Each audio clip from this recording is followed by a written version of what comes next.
over me. She comes with her hypnotic dance. She holds me here with only a glance.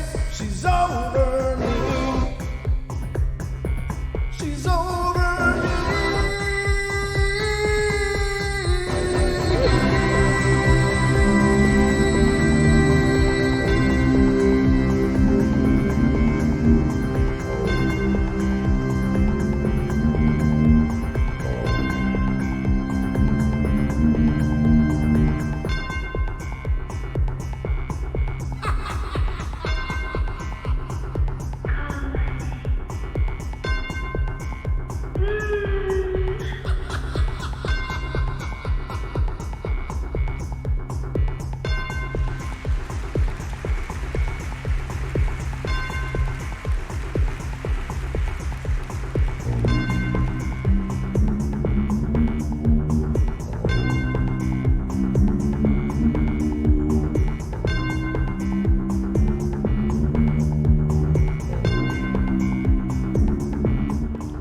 Welcome, everybody, to the Wednesday edition of the Paranormal Portal. I'm your host, Brent Thomas, and we are live and underway. And, of course, we got a great show lined up for you guys, so I hope you're ready because it's time to take a journey into the portal.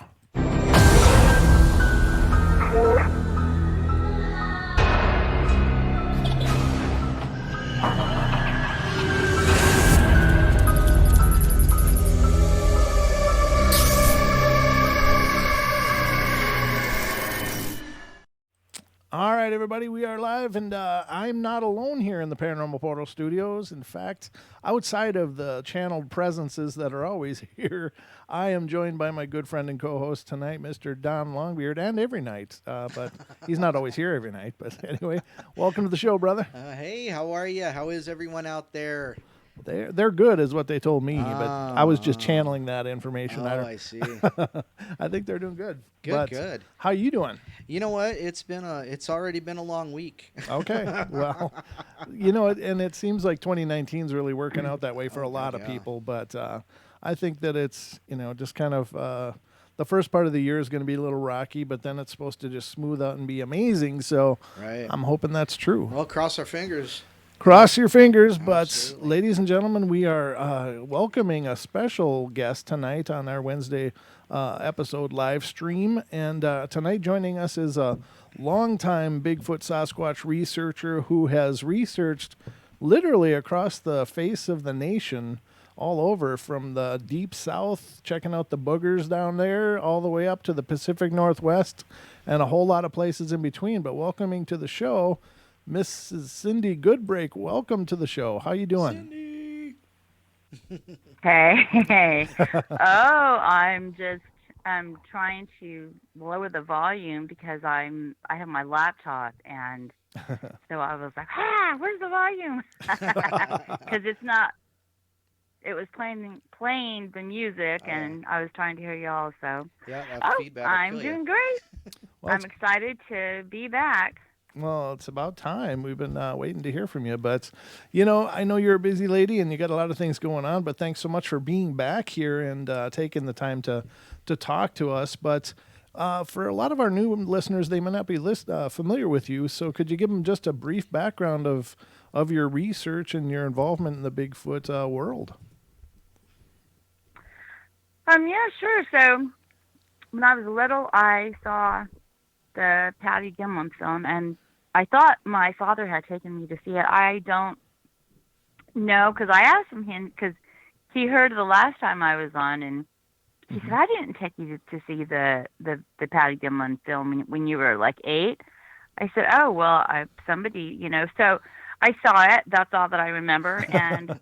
And I guess it scared me because growing up, I never liked, you know, like the woods or anything like that. So, and then of course, you know, with the internet and stuff, that helped a lot of people connect. And in 1998 was when I kind of started, you know, I just started out with the Texas Bigfoot Research Center, but it was only a couple of us at that time. It wasn't what it is now, and Mm-hmm. then I branched out with a lot of other people, and it kind of just they pretty much taught me everything. So I have to give them credit, and um, then I moved up north in '04, and it's just a whole different world up here. And when it comes to right, Yeah, I know. when it comes to the South, it's just, I mean, it's just so different. I was, just how they are down there and Mm-hmm. in Southeast Oklahoma.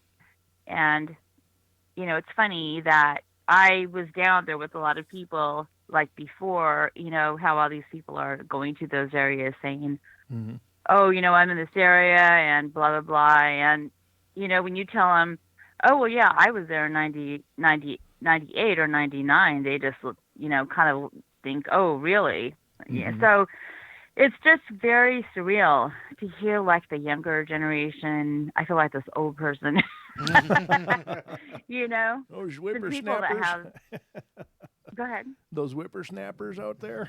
The young folks. Oh, I'm telling you, yes. I'm definitely not the spring chicken. So now, we're up here in the North Idaho, and I've been to Montana and a couple of other southern states, but mainly the last 14 years or since '04, I've been up here in North Idaho.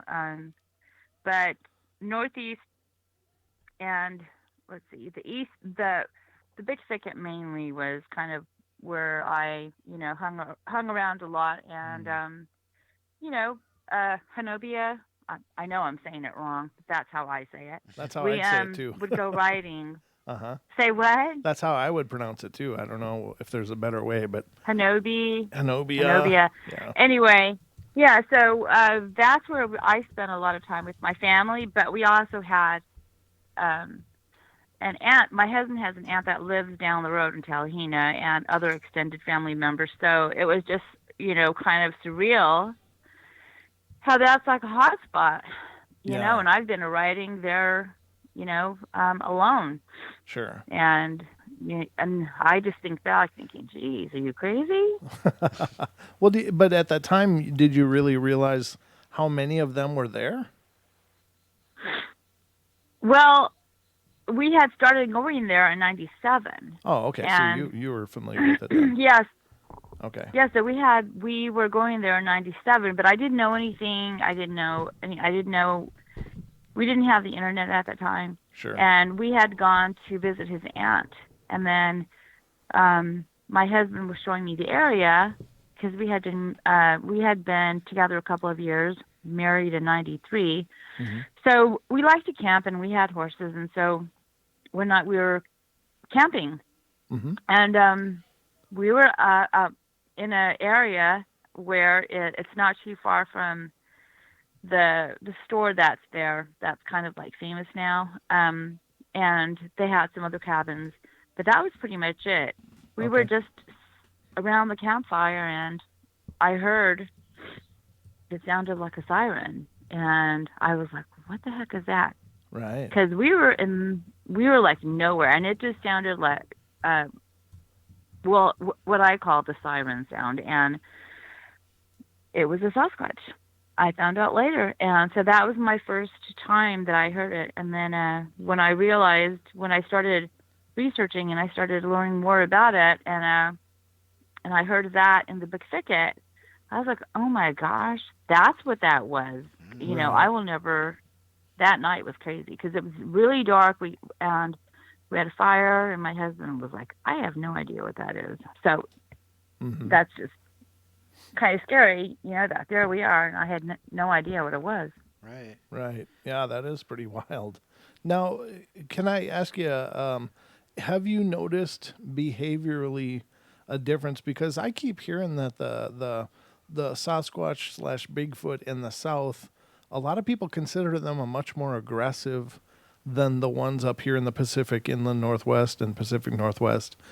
Have you what do you think about that? Do you think there's something to that, or do you just think it's just people maybe ran into some crabby ones down south?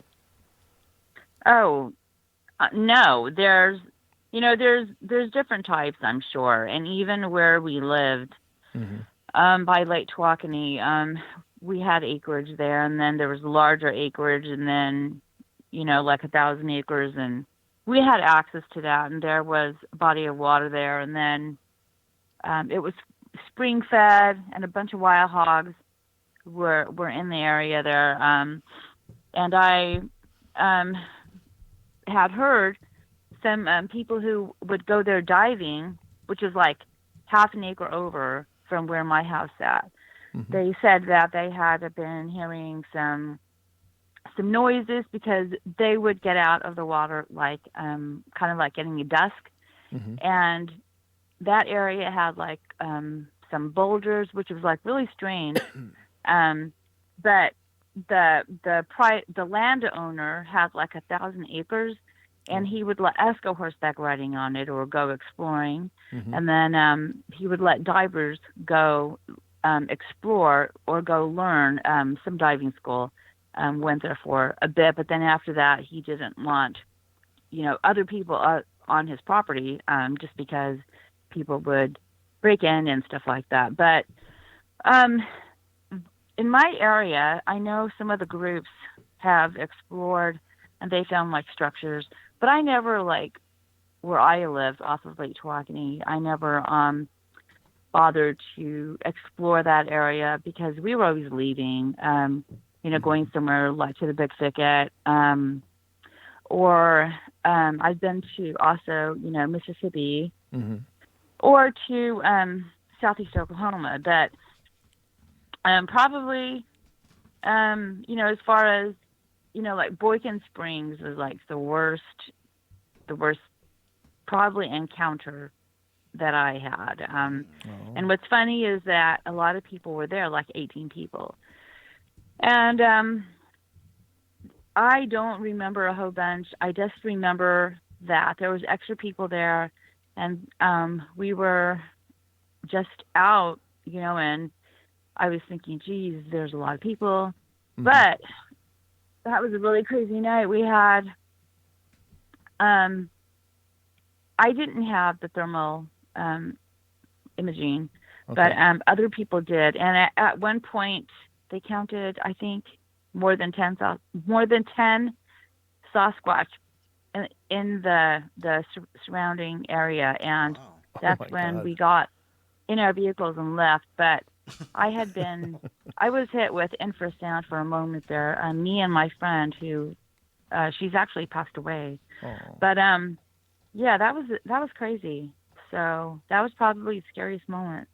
Yeah, I think being surrounded by 10 or more Bigfoot is probably enough to make anybody have to change their underwear in a hurry. That's all kinds of danger. Well, yeah. We had like maybe 15 or 18 there. Wow. With the bunch that I hung out with, and that was. I've heard more of the story, but I think I blocked some of it out. I know I was hit with infrasound. I didn't know till years later, and actually Kumbo was there, and so was Bear, and some other people that I started out with, and I don't remember a whole bunch, as far as that instance went, but I know that we were in two vehicles, and it was kind of funny because I think that was the same time that Bear was bluff charged. I'm not really sure, and everyone's running to the trucks, and so it was just kind of like chaos. I have no idea. I'll bet. Yeah, I'll bet that was chaotic. But you made it. You made it out of there. Jeez. That's crazy. That is. I don't, my limited experiences, which is to say none of it, I've never had real experiences that I've ever thought of. But, I would definitely be kind of worried about things at that point, and getting the hell out would be a number one on my list. But you don't remember that if you had any trouble getting out of there? Because I know you said up here, you've been chased out of certain areas. You feel that you've been chased out of certain areas up here. Down there, when you were down there and this happened, do you remember at all if they were, chasing you out, or if there was any physical, pursuit or anything like that? Where they Oh throw yeah, it rocks? was bad. Yeah, it was bad. I remember Kumbo had a dog named Bo, and for some reason I always got the back seat, and that dog always stuck his butt in my face. It was just the craziest thing. Right. Um, yeah, there was. I'm trying to think what Bear told me. There was surprisingly, I don't know the exact number, Mm-hmm. but there was a lot of um, Sasquatches. I'm assuming or something in the woods, and they were coming, from Hmm. different angles. And I know that we were trying to leave, and a tree was in the road, Oh. and Oh. I think Kumbo just plowed right. He just plowed right through there, Wow. or they got out. I really don't remember, but yeah, Sure. there was something there. So that probably was, one of my, probably not my worst. Uh, My I'm trying to think of the time when that was crazy. Possibly for sure a time in Southeast Oklahoma. But yeah, that was a crazy night, Wow. and oh I my. didn't eat. I was sick like the next day. Right. What were the And Kelly, yeah. uh huh. I'm Go so ahead. well, I was going to ask what were the effects? You said that you believe that you were hit with the infrasound. What were the effects that you Oh, yeah. well, I can tell you, I was standing there, and Kelly, I think, was standing like maybe 20 yards over, Mhm. and all I remember was like being lit up because I couldn't move for a Right. couple of minutes, and I remember I was trying to talk and I couldn't, and then it's like I was released, and I said something to Kelly, and that's really all that I remember, and Kelly really got sick hours later. I would get really tired, so Mhm. when we would be done for the night, I would go home. My husband would be like, "Well, you know what? Why are you so tired?" And I'm like, "Well, hell, I don't know." But I found out later Right. that's what Kumbo said. He said that me and Kelly especially, she would get like big eyes. Mhm. She Mhm. had like the weirdest symptoms. Wow. Me, I don't know. I just got sick. I just had to lay down. I was nauseous. I got like I felt like dizzy. So yeah, it was weird. I have no Wow. idea. Wow. And ladies and gentlemen, if you're not familiar with the term, infrasound is basically a extraordinarily low vibrational sound that's it's known to be used by tigers and by elephants. So it does exist in nature, and it's usually a technique that's meant to disable prey or to confuse prey before an attack. Not so much in the elephant's case. I think it's more defensive in that situation. But Right. it does have this low frequency sound. Really does have physical characteristics to it for the people exposed to it, and disorientation, lethargy, confusion, dizziness, and it's really it sounds like it really has some effects that take a little bit of time to readjust from, and so that's got to be double scary. Right. Yeah. Oh yeah. So I've been many times to the big thicket, and we would take our horses too. My husband was active military, so his schedule was really crazy. But we would load up our horses, and I think it was maybe I was into it like 2.5 years, maybe three. So I had pretty much experienced everything. And we went camping, just me and him, and we have this 38-foot ugly horse trail. It was ugly. It was white and it was kind of rusty, but it was huge, and it could haul 6 horses. And Mm. then and then we still had room up front, and then we had like the gooseneck area where we slept. So he kind of cut out an area so that we only carried 4 horses. Mm. And when we would go up to Kaimichi, we would take that horse trailer. But this one time, we went to somewhere in the big thicket. I have no idea, but it was just me and him, kind of a date. Hmm. And he said, "No Bigfoot stuff tonight." I was like, Mm. "Fine, fine, fine, fine." He made a fire, and he it took him a bit to get it going. And I'm trying to think. It wasn't really cold, maybe chilly, because in Texas, I'm sure, we can't have a fire unless it's like, okay. So it was probably sometime in fall. I don't know, but it was so funny because he went through all this trouble. He made this fire. We had gone riding. We tied up the horses for the night, and we were not even out for 10 minutes. And I kid you not. I kid you not. I heard like a chorus, like I don't even know how to describe it to you. Kind of like siren sounds going back and forth, but kind of like in unison. And I couldn't tell which direction it was coming from. I don't know if because we were in the forest, but again, I was like, "What is that noise?" And he was saying, "I have no idea." Well, of course, eventually it wouldn't stop. It kept going, and it just bugged me.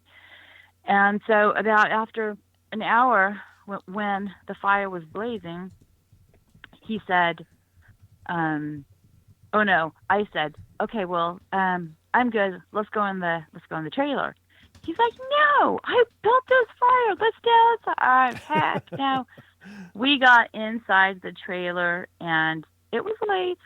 And we opened the door, and the fire was burning down, but all night long. That's all I heard. The same sing-song over and over. I can't even describe it to you. And then the next morning when we woke up, the horses were gone. And I was like, oh, crap. Oh, no. They had their ties, so they were somewhere down the road, and this truck came by. And I don't know if they picked my husband up because he took off walking, and I was thinking, oh, this is just great. So, of course, that could have just happened, but sure. I just think it's funny that their halters were kind of loose, and their ties, they're just somewhere in the woods. But my husband came back with them, just riding bareback, and he had my horse in tow. Wow. And I was thinking, well, that's really strange. But yeah, so that was a crazy time. Yeah, the big ticket, yeah, is, it's crazy. And I have not met one person that is, probably not going to disagree with me. Somebody might say, well, not all of them are like that. But the only thing I can tell you is it's after being there and being here, it's different. It's like they're different. They are super aggressive. And I'm sure now they're just more, ticked off because the Big Thicket is a area, and I have a lot of friends that are going to the same places I have gone. Heck, I'm trying to think of that guy. What's his name? DDoS. I think he goes. He has a show, BDRP. But I have a lot of friends that go to to East Texas, and there's just so many stories, and there's the Brazos River there, and I can't think of the First Nations tribes that were down there. But on another trip, we were at this area, and it was somewhere by the Brazos River. And this time there was only a handful of us. And my friend Kelly, we walked into this abandoned building. And she started getting really anxious. She was not feeling good. And she said she felt she did not feel comfortable. And eventually we left. I don't remember a lot, sure, but I do. And then we ended up leaving, and we actually had a friend that lived there somewhere in East Texas. So sometimes we would all go meet at her house, and we'd go out and do our thing and then come back. But yeah, it just seems like all the places in, like Boykin Springs, that was one, and Mm-hmm.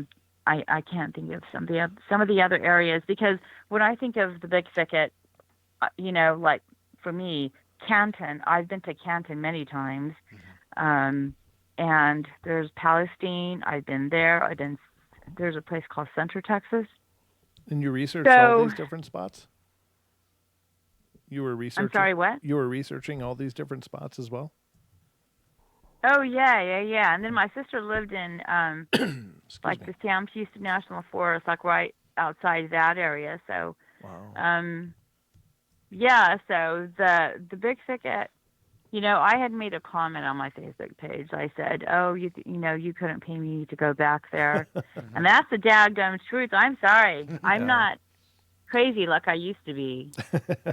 I Well, used to be ruthless, and yeah, time. I think back now on some of the things I did, and geez. Yeah. But you said that you had creepy feelings a lot. Now, do you I know that there are times when I've been in the forest, and even up here, and it's not often, but my wife and I like to go mushroom hunting, and so we go out in a lot of the wilderness around here, Mhm. not really deep, but sometimes every once in a while, you get that feeling, and it just feels like someone is watching you, and it never really pans out like in my cases I've never actually found out what is causing that feeling, but I often think of that. Is it like, am I being watched? Is that a like a sixth sense that we all have somehow embedded in our genetics from the time when we were on the food chain regularly? Did we develop that sense to know when something is watching? And when you mention that, it's like, yeah, I really think there's something to that. And I think it also seems to occur most often, but not completely, but most often when people are in the woods, or when it's quiet, in those kind of situations. And maybe it's because there's not as much distraction, but I think there's something to that we know when we're being watched. And I don't know why we know, but we seem to know. Oh yeah, and I'm trying to think, from going to East Texas. What other times I can remember, but I mean, just you know, it's a beautiful place. It's a beautiful area, but there's so much that has happened there since I have left, and um, it's just like going to the Kaimichi or Honobia. Hmm. Yeah, that it's the same thing. Because 97 was, I think, the first time when we were there, and then I heard that sound in southeast Oklahoma, and then that was the first time I had met my husband's aunt, and I we had toured like the town of Talihina, and then we had gone back down, and we had made plans to bring our horses and stuff. So also in Texas, the our horseshoer guy was my husband's like really good friend, and he invited us in October of like '99 to take like a equestrian trip. So this family out in Kaufman, Texas, which is down the road from where we lived, Hmm. they started this really neat thing where they would go camping in that area, and they had invited different people, and so every October people would go and they would take their horses, and sometimes it got up to be like 100 people. So we were invited, and I remember I'm trying to think the first year because I think my husband went the first time, but when I went, um, we had a kind of like a system. Hmm. We would plan a long ride the next day, and sometimes we would go for like almost like 25 to more miles. Wow. And sometimes people would stay back at camp and help like with the kids. So I would go on one good ride, and um, then um, and then I would stay back and help, like watch the kids, or so that other people could go take a ride like the following day. But what happened was that my aunt knows the family there that had an encounter, which it's they call it the Siege of Honobia, Right. on Sasquatch Chronicles. Yeah. Yeah. So yeah, one time we were camping there, and it was just us. It wasn't the whole group, and we were in our tents. We did not have our horses. Um, and I had been researching Sasquatch, so I was familiar with the all the howls and everything. Mm-hmm. And like, I don't know, 10, 11, when we had hit the hay, I heard, like, if you think of a clock, I heard like howls off to our right, and all night long they just kind of like circled our camp, but it was like far off. And I got no sleep until dawn, and I woke up at 9. But it was crazy because my husband, who was he had heard what I was hearing, and so he had sat up, and he got up and he walked to our truck because I heard the like the sound, and he had pulled out his rifle. Oh. And he was standing outside. Well, the sounds that I was hearing obviously was not normal, and so it was enough for him to go, oh, okay, well, what's that? So he had a gun on him, but he got up to get his big, his rifle. His but I'm trying to think what it was. But he came back inside the tent, and he kind of just sat up for a little bit, and I guess he, put it underneath his cot, and he went back to bed. But can I ask you a I question? woke up like at 9. Go ahead. No, about the howls. And I was I used to love the show Finding Bigfoot, not because I ever thought that they were going to find a Bigfoot, because I think the only thing they found was sponsors, to be honest with you. But it was a cool show, and there, yeah, I know, I was a little bit. It was. It brought awareness. It brought Right. awareness to and they did a great job of doing that. And I love all the guys on that show. I don't know any of them personally, but I enjoyed the shows. But just that format wasn't really conducive to actually finding any real evidence. It's just, it was for TV. But the thing that I always found interesting was that they would go out and go, "Arr," and they would sometimes get some response, but they never had any real response. And I was wondering, I know there's several different call types. Were they just doing the wrong ones? Are you talking about the Finding Bigfoot show? Yeah, I mean, I'm sure you must have seen it, right? So they would do their calls, and sometimes. Oh yeah. I mean, did they? I know there's different calls though, and I think on that show they just basically went and sometimes something would respond, but there's quite a variety of calls. Is that not correct? Well, yes, and I actually used to know like specific calls, but okay. That's actually not a very smart thing to do. But hey, I'm guilty. I've done that most That's why I'm chuckling. of my research. That's why I'm chuckling, because of the stories you've shared with me. Oh yeah.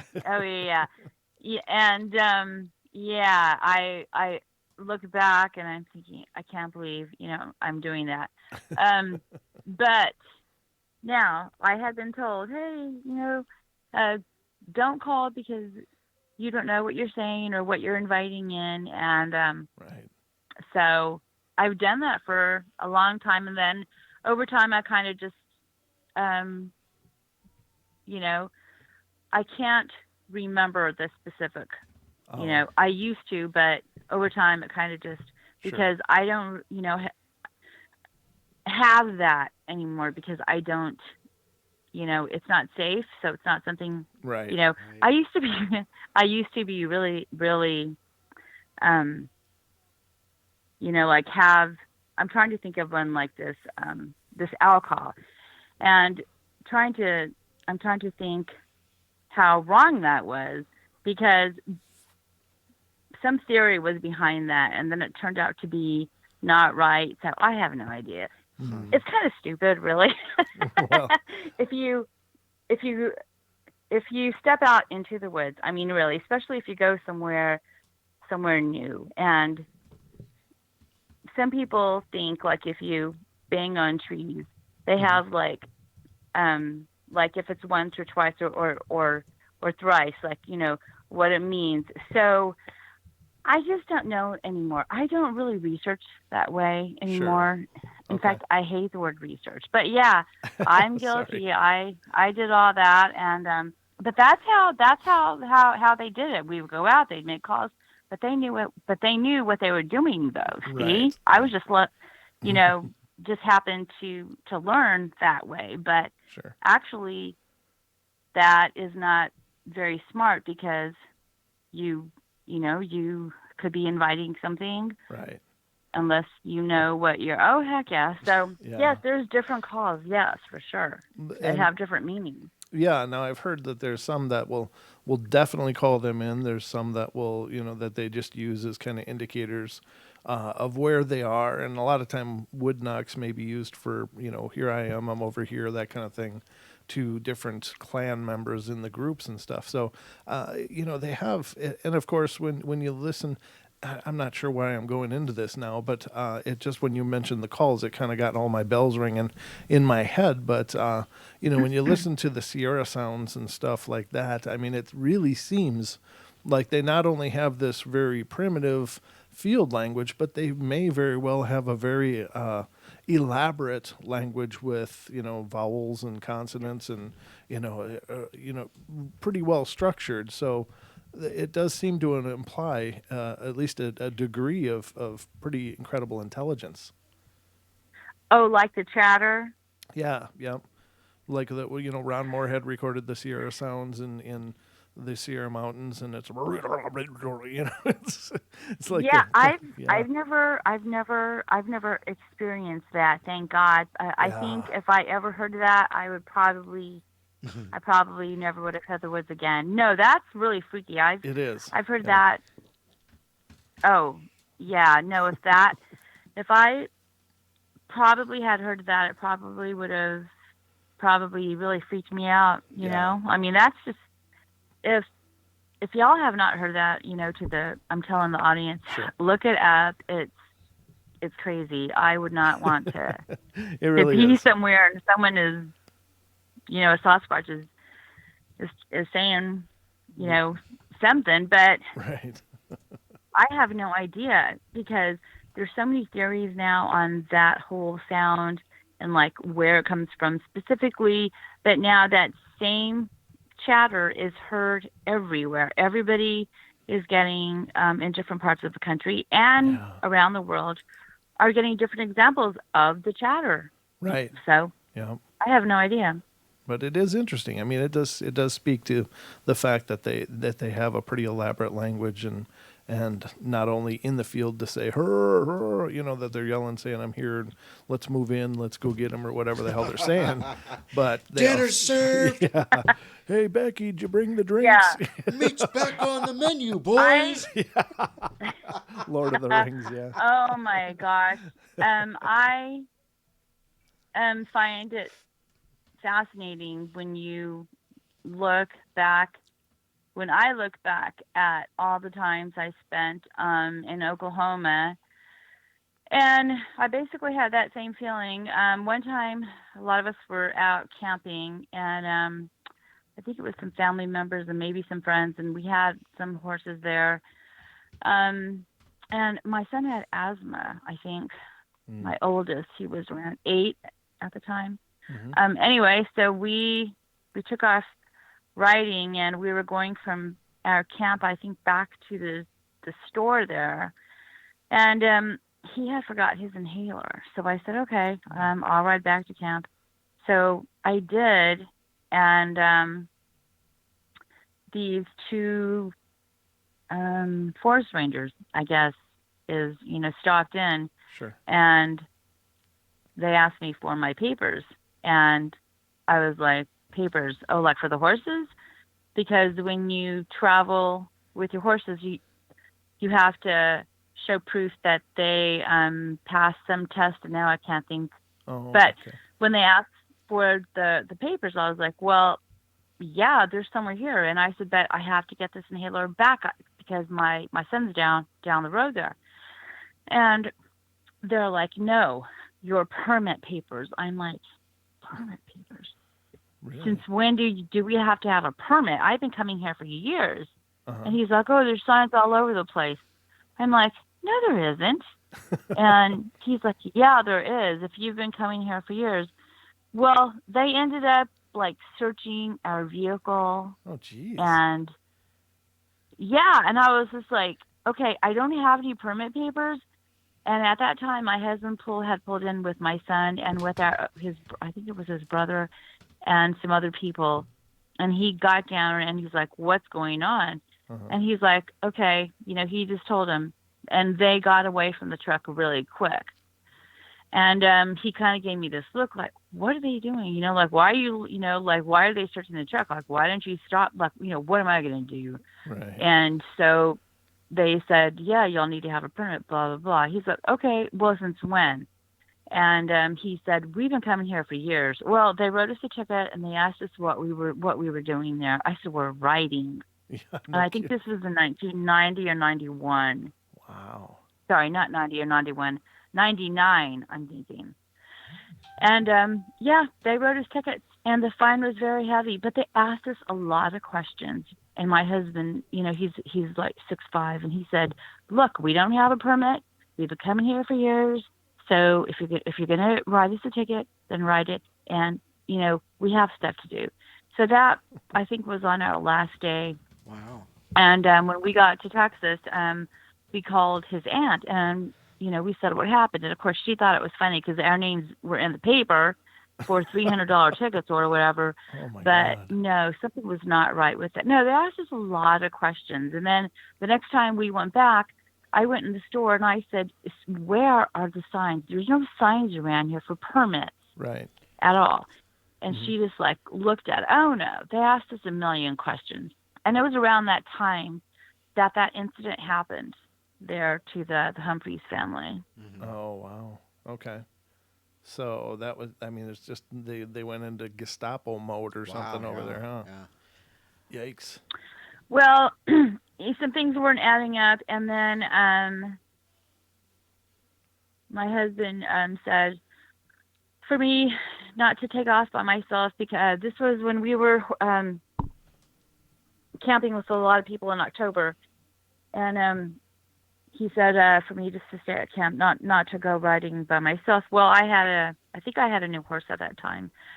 JJ, he was a quarter paint, and of course I didn't listen. So after they all left, I hopped on JJ, and we had this dog. She was part coyote and part healer. Uh-huh. So we ended up going. She ended up following me, and I went up this hill. It was just like right across the road, up this hill, and over the hill. And we had been there a couple of days.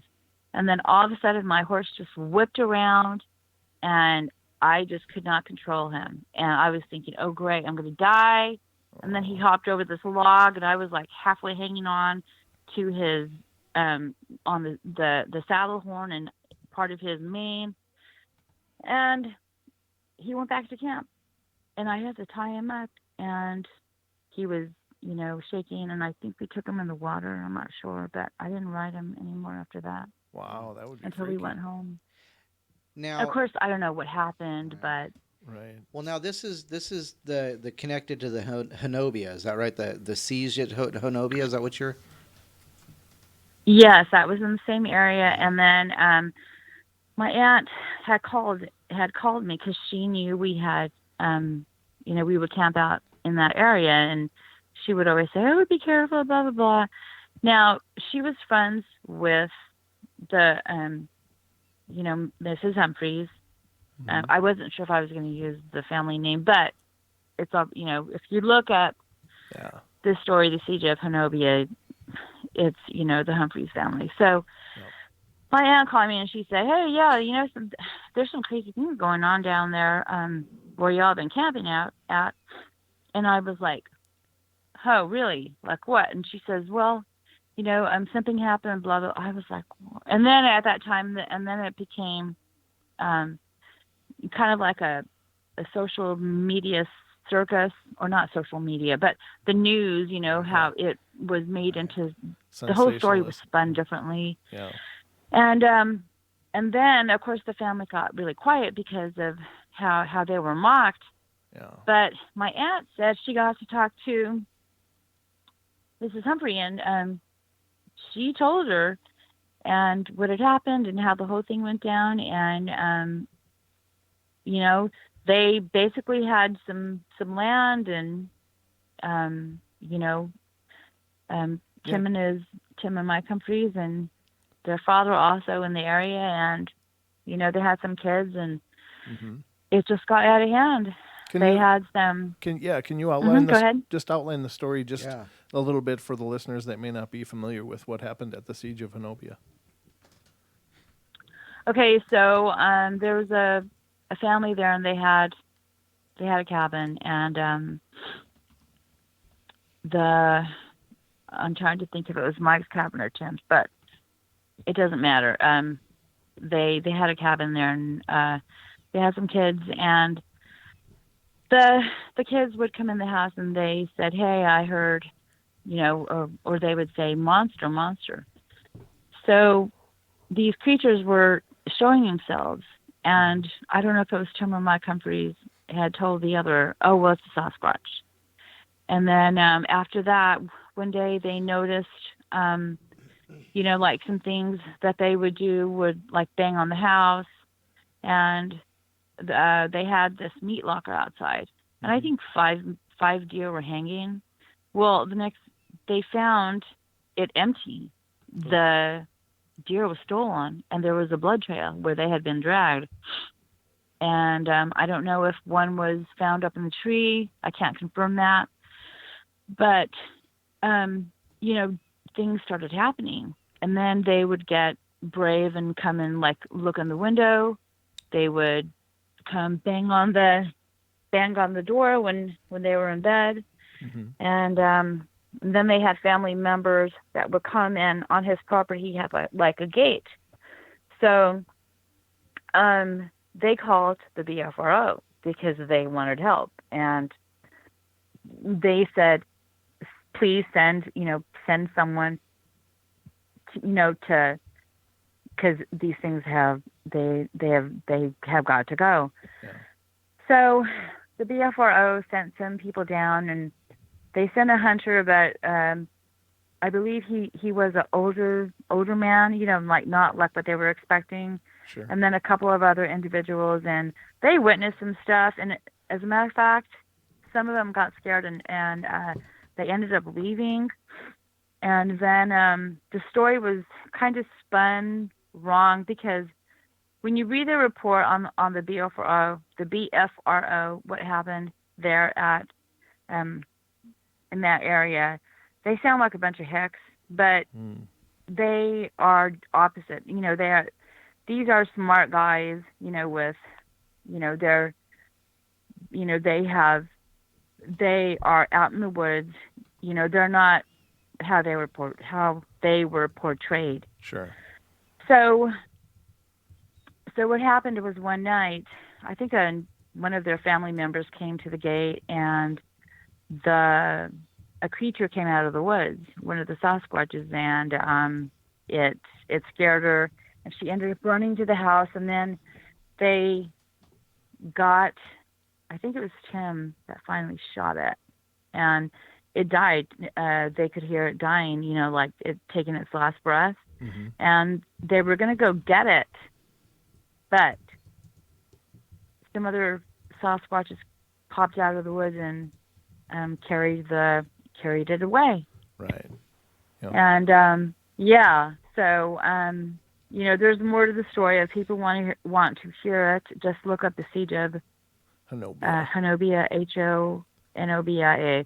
Yeah, and he gives a really good portrayal of exactly what happened. So I left out a lot, but Sure. yeah. So it was crazy, and then of course they were given a hard time about it, and I'm sure they just suffered because of that, and I just thought, oh my gosh, and I'm camping out there. I'm riding my horse there. Yeah. What are you thinking? I could not believe it. Yeah, that was crazy. In fact, I'm shocked a book has not been written about it. Yeah, you'd think that would be in development, but I haven't heard of anything coming out about that. But there's kind of a newer company out there, a production company, and I don't know how long they've been around, but they're going around doing different paranormal shows. Like they just did the Bray Road Beast, which is based Oh, off that Small Town Monster? Yeah, Small Town Monsters, and now they're also doing one about Momo in Missouri, which is basically a Bigfoot that was experienced in Missouri, and so. I'm sure that this would be on their radar. I'd hope so, because what an amazing story. Yeah, and so I actually had reached out to him, and they wanted their privacy so bad that he was not exactly cordial to me when I said, hi, my name is blah blah blah, and my aunt Dot knows your family. So eventually I apologized because they, the last thing they want is someone to contact them to talk about what happened. Right. Yeah. And so what you read on the BFR site is not how it happened. If you want to know how it happened, look up on Sasquatch Chronicles, the Siege of Honobia. And my aunt even talked to Mrs. Humphreys, and she was like, yeah, this is crazy. And I think she had to leave with because they just couldn't stay there. So if y'all want to hear the whole story, that would be a good place. But yeah, I've been to that area from 97 to 2004. But I mean, I have ridden all over, and we've had many trips, and with our horses or just camping, and how can I forget? So I got pregnant again, and in 2002, yeah. So my husband went horseback riding. Now my husband, y'all already know how he feels about it, right? He's like, I don't care. Shut up about it. I don't really care. Now, he went riding with two other friends, and they did go camping. And I think they took our dogs. Of course, I stayed home because I was pregnant and whatever. I was not going to go riding.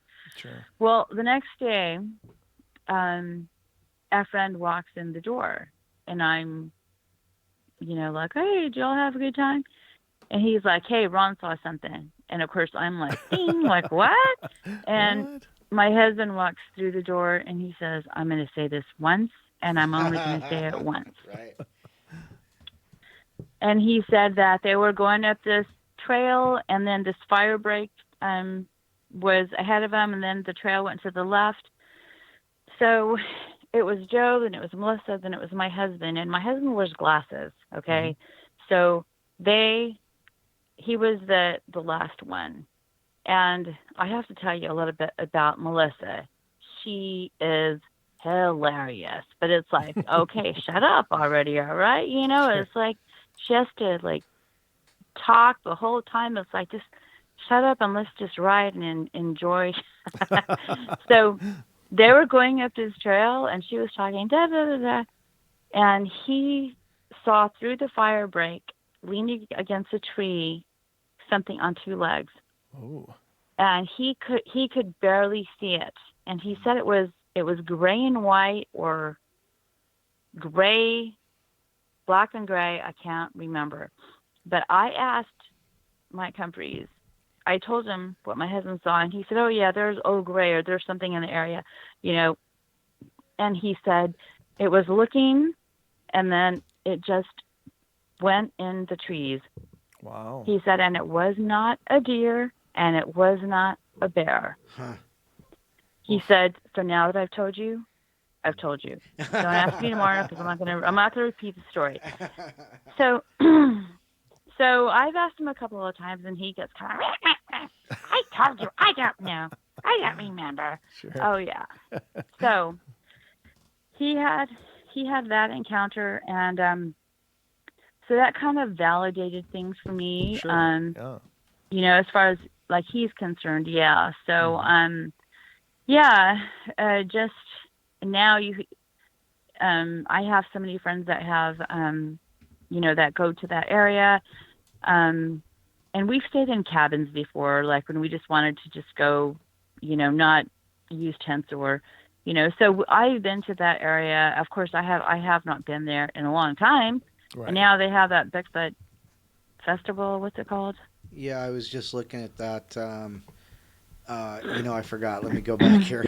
But yeah, I mean, I looked up Honobia, and the first thing that pops up, of course, is the Sasquatch Chronicles. No, it's the name of the Honobia Bigfoot Festival.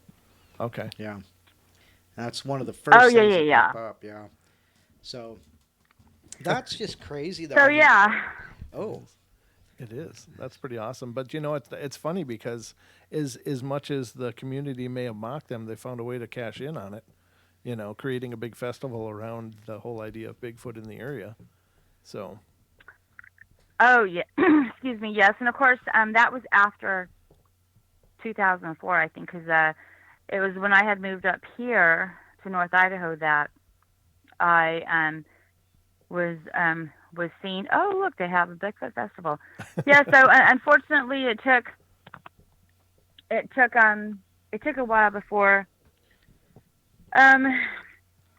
you know, for them, I'm sure, to have things normal again. I mean, heck, if that even happened. So in some ways, I'd want to, you know, I have a lot of friends that are with the BFRO, but I mean, that incident was just, I don't know what happened. I don't know why they were treated that way. Mm-hmm. Why that happened that way, I have no idea. But they deserve, you know, better.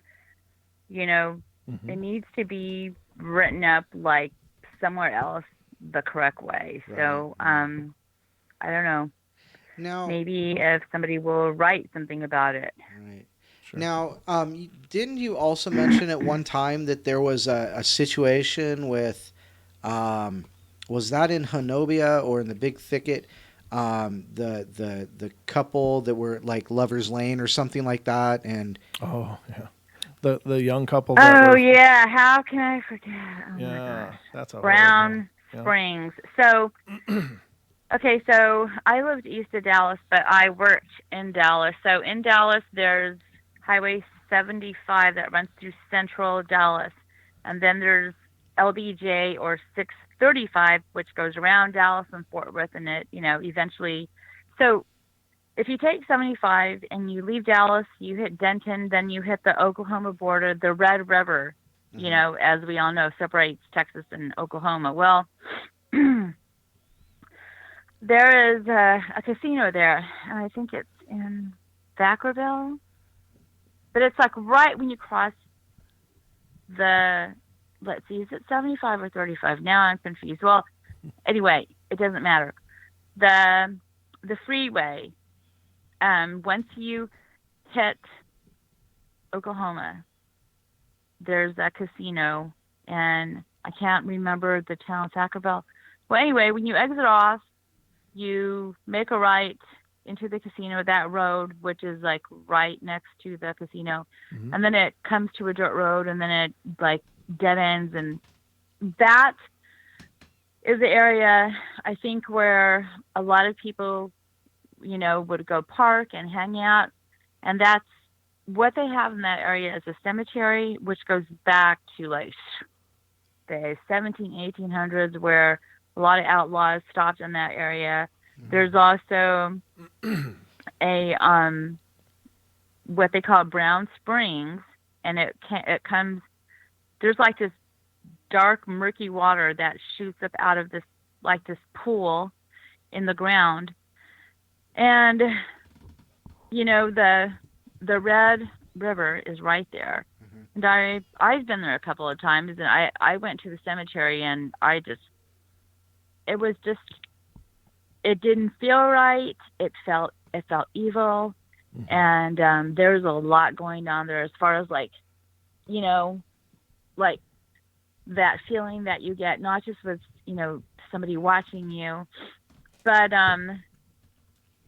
there was an incident that happened, and I'm going to give the credit of this story because Bear is the one who tells it the correct way.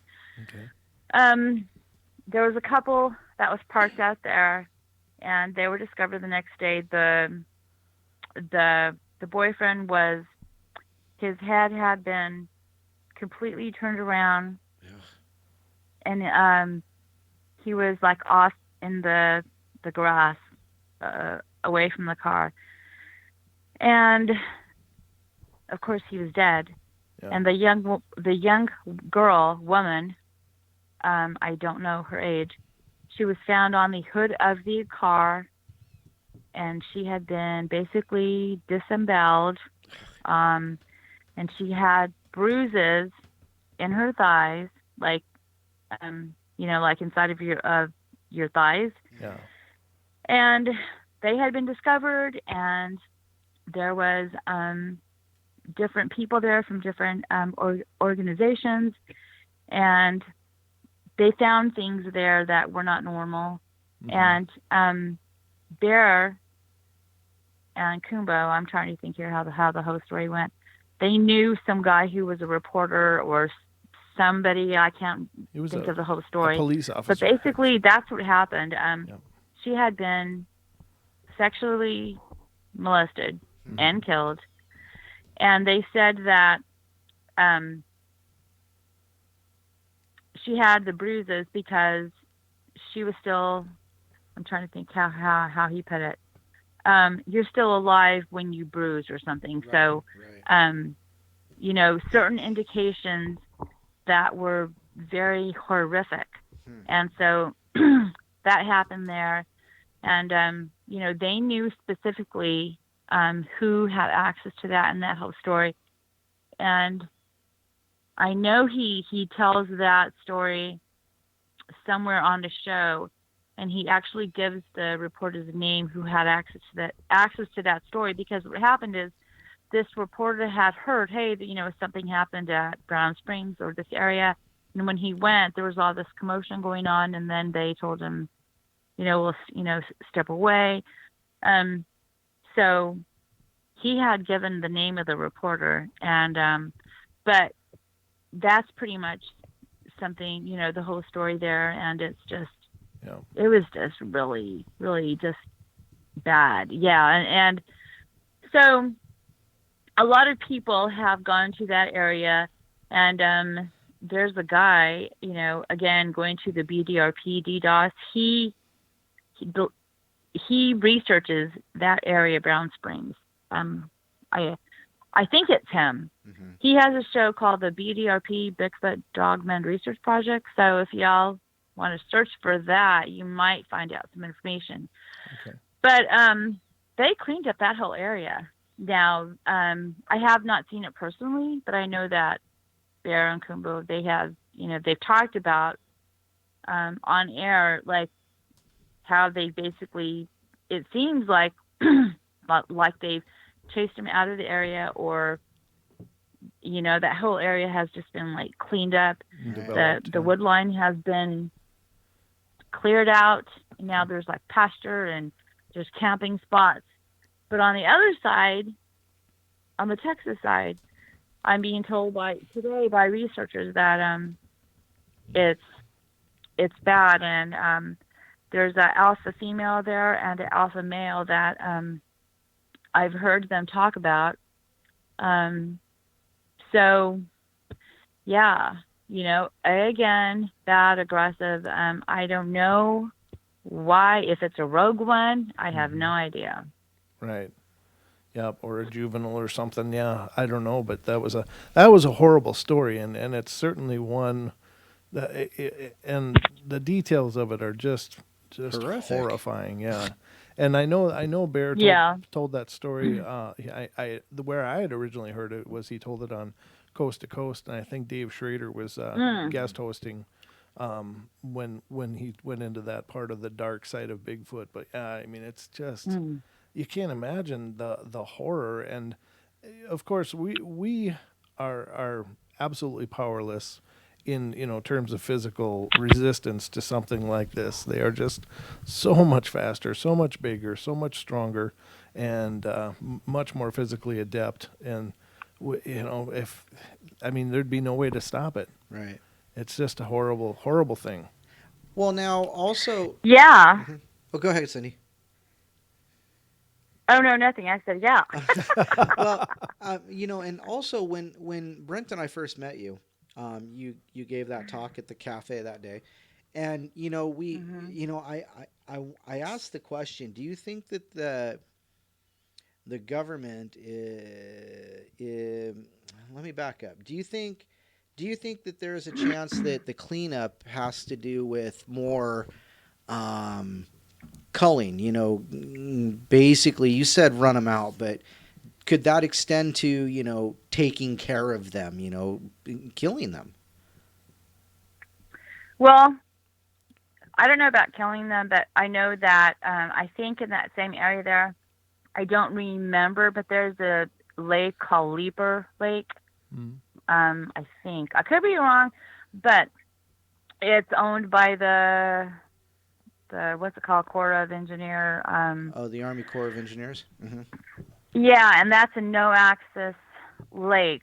So I'm going to say it's in that area. I could be wrong, but as for discussion's sake, it's just a strange area. Right. It's not somewhere I would go all the time. And what's crazy is that I took my kid there and that was really stupid. He was 4. Yeah, I was like, what's wrong with you? And um, that cemetery is just like, get out. Mm. Of course, I didn't hear that. Sure. I felt that, and Yeah. so I've heard other people describe when they've been there, Hmm. and you hear the same edge in their voice, and there's some people there that go. Let's see, does he go at night, or did he say he would not go at night? I'm I hope talking you about said D-Dog. right. I've heard him a couple of times, and then I've heard him on some other shows, and I think it was him that he was discussing, or he was saying, um, you know, he knows that area better. I think, probably, unless there's somebody else that I'm not aware of that goes there. Right. But he keeps popping up, as that's his area that he researched, and he talked about a alpha male and an alpha female. Right. Huh. And but he's never talked about the area being cleaned up. I don't know if he believes in that or if he has a clue. I have no idea. Right. But I know that that's the theory of certain people. And so is that what you were asking me? If they cleaned it up, or Well, sorry, I'm no, getting off track. we've talked. No, it's okay. We've talked about how they're cleaning it up. You did say that that you think they're chasing them out of there and that kind of thing. And we know that a lot of the time when the government say clean up or take care of, they generally mean like eradication. And because we supposedly it's happened at Mount St. Helens as well after Mount St. Helens blew.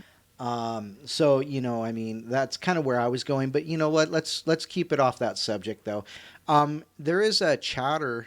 There's a one of our listeners in the chat room, Lady in the Woods. She says it is DDoS, and she said he does go there at night. So, Mm. I heard the graveyard's scary. So, Oh yeah. So yeah, the graveyard's scary. yeah. Yeah. As a matter of fact, I believe it was her that just said she was heading down there to go investigate here sometime soon. So, everybody shouted out, "Be careful," because it doesn't sound like a great spot. Yeah. You know. Well, I Well, mean, I actually had somebody contact me, which I don't think I'm going to give their name, but they said, "Hey, when are you coming back to Texas? And let's hit up the big thicket and let's go to Brown Springs." Because I had mentioned to them I would like to go see what they were talking about, like what Right. they cleaned out, because I only remember the time when I went there and it was wild and crazy and the cemetery and all that. But um, they were saying that oh, it's still bad, and yeah, maybe if you come down, we can go. Right. And I remember thinking, oh hell no, I'm not going to, I'm not going back to, going at night. But Right. I probably go during the day. Right. But Right. yeah. I would really love to see what they've done to the area. Yeah, so maybe Lady in the Woods, if she goes, she can Yeah. maybe report back. Well, she does. Yeah, Yeah. she does have I do believe she has a Facebook or a YouTube that she talks about things like this. I've seen. I'm pretty sure I've seen her post things like this before. So I'm pretty sure that she would have. She says I will ask Mr. Doss about the cleanup. So Okay. that's awesome. That would be great. Now, Lady in the Woods, do you also do these postings on a YouTube? Is that right? That was a question to her. Um, so yeah, it's we get so many scary. We hear so many things about Sasquatch and Bigfoot and how these sightings go and especially when we talk about Brown Springs and Honobia and things like that. You know, where are some good stories that that weren't necessarily so scary? I mean, I mentioned Mount St. Helens. When Mount St. Helens, Up here, okay, Priest Lake, There you yeah, go. Granite Creek. hmm Yeah, I've been up there hiking a couple of times. Um, for some reason, I remember the first time I went there, I felt like it was home. hmm Oh, And nice. I felt like that with one other place, and that was actually Southeast Oklahoma, even though as creepy as it was. But I remember going to Peace Lake, and I was thinking, oh, man, this is the place. I just felt like at home there in the woods. But there's different parts of Priest Lake that you can go to. Excuse me. And there is an area where we need to go. I know we've talked about it. We got to go. Um, yeah, yes. I've actually been there hiking a couple of times, and it's an easy hike. Like if you are just out of shape and just can't, like, oh hell, I'm not getting over that mountain. That's me. This is This is an easy hike. There's hmm an easy way and then there's a difficult way, and it's pretty much like the same. So Granite Creek, if anybody's listening, you go your when you're driving on Highway 57, you're going to come into Coolin on the right, the Right. exit. You stay straight, you go into Nordeman, and then you hit the Kalichi Road, kind of like where the pavement ends, and you keep going. So if you look on a map, you're going to see you'll see like Granite Falls, hmm and there's an area there to park, and it's just day. It's just for like the day pass. There's no camping there overnight.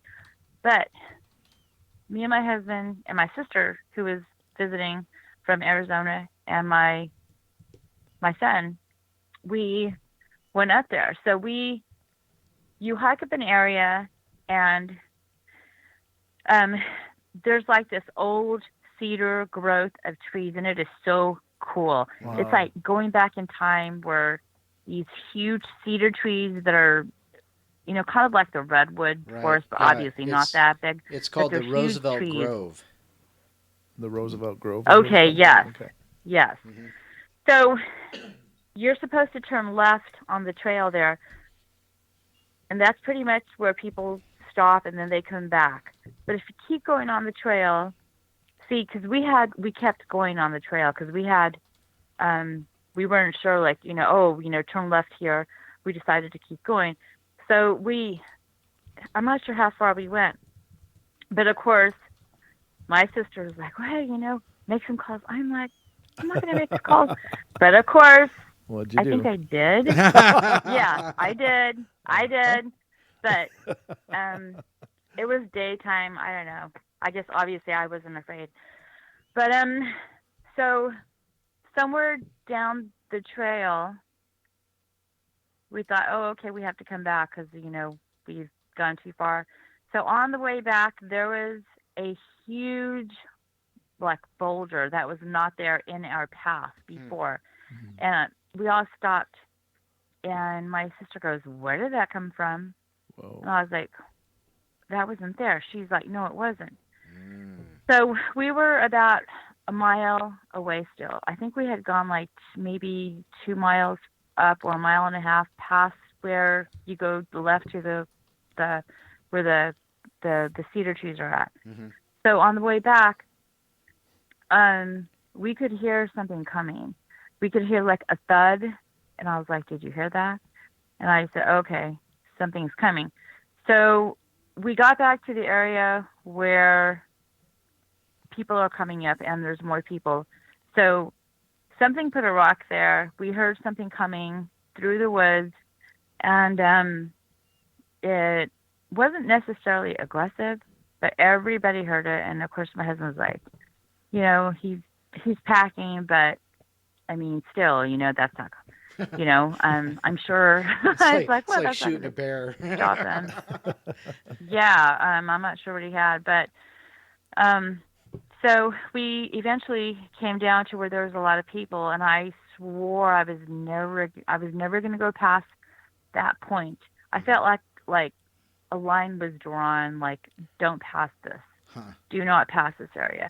I felt like, and my sister said that when she felt the same way, like, don't walk past this area here. Huh. So I've been back 2 more times, and we didn't go past. I would not. I mean, maybe I would, in the daytime, but I'm not going to make calls.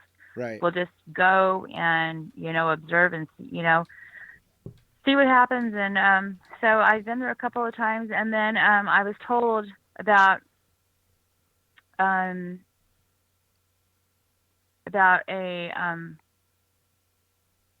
aggressive Sasquatch, I guess.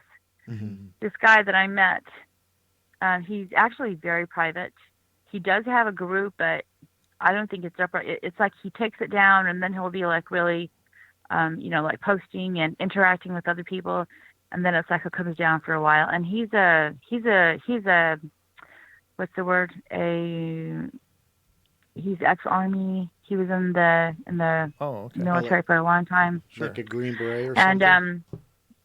Yeah, but I think he has like PTSD and all that. Oh, okay. But he gets out in the woods, and he started talking to me, and he started sending me pictures. Oh. And he said, if you ever, and I've never showed anybody these pictures, and I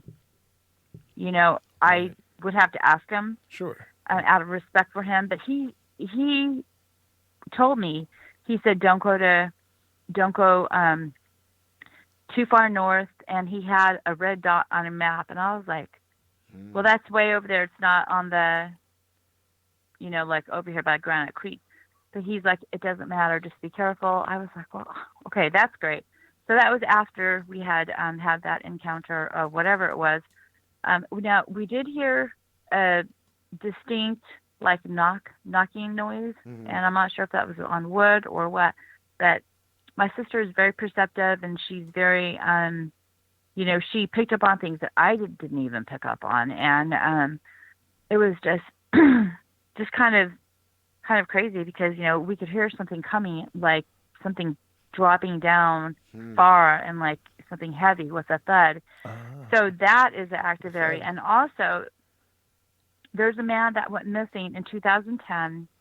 His truck was found in this certain area. I found the report, and it's actually on the site. And I wanted to research, like, because they have like follow-ups, and he was never found. So, so that's one person that's been missing in Priest Lake, just like disappeared. Okay. And this guy is a avid hunter. Mm-hmm. He's experienced, but they found his truck just out there, and they never found him. Well, So, Brent and I took a short trip up to a place just north of us. It's called Bloom Lake. Now, there was a report. Blue who? Bloom Lake. BLOOM. Mm-hmm. Yep, Bloom Lake. It's about 23 miles north of us here, just up 95, heading towards Oh, Bonners yes, Ferry. yes. I've heard of Bloom Lake. Yeah. Brent and I went up there this last summer. Was it late? Was it early summer? It was like early, maybe early. Mid-early. Yep. But, you said, we went out there and we were kind of trekking around, and then, we actually were heading down towards the lake, and we got caught and told to go back. It turns out it's private property. We didn't know and, that. And the Really? Yeah, the lake, the resort area had been closed because of some nasty to-dos that happened about 5 or 6 years ago. Yeah. But what? Like what? Just a murder had happened. Yeah, but, just a murder. Yeah. Well, I mean, not just, but you know what I mean. It wasn't paranormal. It was Right. just some stupidity. I guess. Somebody pulled out a gun during camping one night when there was a whole bunch of people there, and somebody ended up dead. So the people who own the place just decided to close it down. It's not available to camp or even visit anymore. But we were out there, and That's creepy. Mm-hmm, and we were told by the caretaker that you got to get off this land. So head back. But if you head up the road a little more, there's forest land. And we went up there. Now, was that where we heard, or was it after? No, yeah, it was. We went up to this forest road. We went all the way up as far as we could, and we came to a gate. And of course, the gate's closed, but that doesn't mean you can't, walk around it. Sure. So we walked around it. We did. And we took a walk. It must have been a couple miles, a mile or two that we walked, and we took pictures and looked. And then we went, you know what? We're not seeing anything. So we turned back around, and as we're getting back to the truck, Brent says, "Did you hear that?" Mm-hmm. So go ahead, Brent. Tell them what you heard. We were heading back to the truck, and we're on this. Basically, it's a logging road or an access road. An access road in the mountain pass there, and we were just about at the truck or just sitting by there, looking at the view and stuff, and all of a sudden I heard a big thump, like something hit the ground, and it was a reverberating thump. Yeah, you felt it. It was, and it was big. Yeah, all I can say is it sounded big. And it was enough to make me go, that's not right. And I said, Don, did you hear that? And did you hear it or not? No, I heard it. Yeah, I so we both heard it. And it was just a really peculiar sound, like something jumped out of a tree and just did a Hulk landing or something. I mean, I can't say what it was, and I have no idea. Mm-hmm. But whatever it was like either a boulder was just hit the ground and didn't roll or anything, just went thump, or something really big came out of a tree. Big. Yeah. So really creepy. It was crazy. Yeah. Man, yeah, we will definitely have to get together this summer and then still have that campfire. I know. I'm waiting. We'll have it, I promise. So hey, Brent, is it photo let's time? go ahead because I saw Deborah Varner and she left. But I wanted to talk about something about up here. Do you have those pictures? Yes, I do.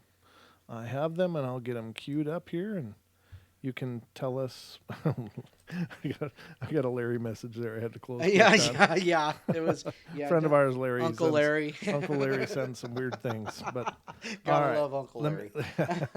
All right. Oh yeah. Yeah, he's a great guy. He's an older guy, but just a wonderful person. Truly is. So I'm pulling the pictures out, and I'm seeing right now. It's the truck, the red car, and the mountains in the background, or it's like an SUV kind of thing. Are you seeing it? I guess I can't see it. No, I don't see it yet. I'm looking. I don't see it yet. I guess it takes a moment. Oh, yeah, okay. It does. Yep. Okay, so that right there is, I am downtown where I live here, and that is what we call Mount Spokane. And actually in 19, now that's actually like way down the road, like maybe, I don't know, 30 minutes down the road.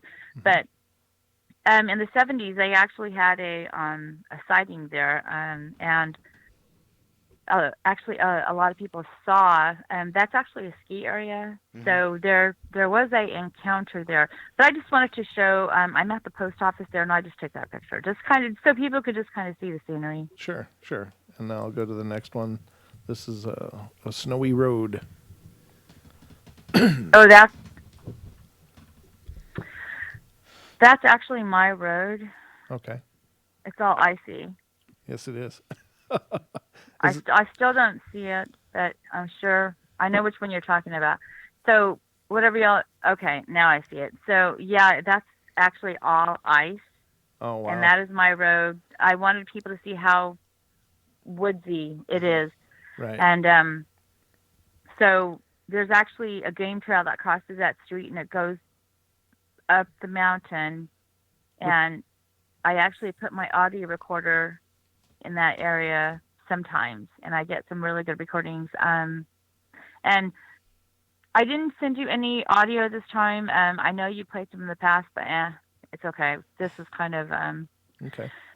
kind of last minute. But yeah, so that's my road, and so that's how my road is. My whole just acreage there is just it's nothing but woods. So Yeah. you can go to the next one. Okay. And then Which one is next? this is one that's a woods, but there's the mountain in the background above the Okay, tree line. so that is Hoodoo Mountain, Oh, that's Hoodoo. and Mm. that's Hoodoo. Yes. Now it's not like right across the street, but it kind of is. Mm-hmm. Um, okay, I see it. So that the fields right there that you're looking at. Mm-hmm. Do you see the set of trees to the right? This bunch right here to the right. Yeah, that's closer in the foreground. Yep. Yeah. I was gonna walk across the street. There's a what I call a Sasquatch tree there. And I know I've told the story before, but so in that set of trees right there, that branch there, there's one that's bent over. I don't know if you can see it to the left. Like this one here. That's kind of why No, to the left, well, this is my left. more to. Oh yeah, right. To my well, if you're looking at your well, heck, I have no idea. Okay. But anyway, can you zoom in or no? This is through the Facebook images. So Okay, there, right, right. right there, Oh, where it's pointing right there. So if you can vaguely see, yeah. So that is something that happened. 2017 was a really crazy year for me. So for 2 years, so what you're looking at is the property across the street from where I live. So there's the IC road, and then there's that property across the street. Um, so I live here, and I have, of course, a lot of activity. Not necessarily on my acreage, but in the area. mm-hmm. And so one night when I had come home, because I worked every Monday and every Friday night for a friend.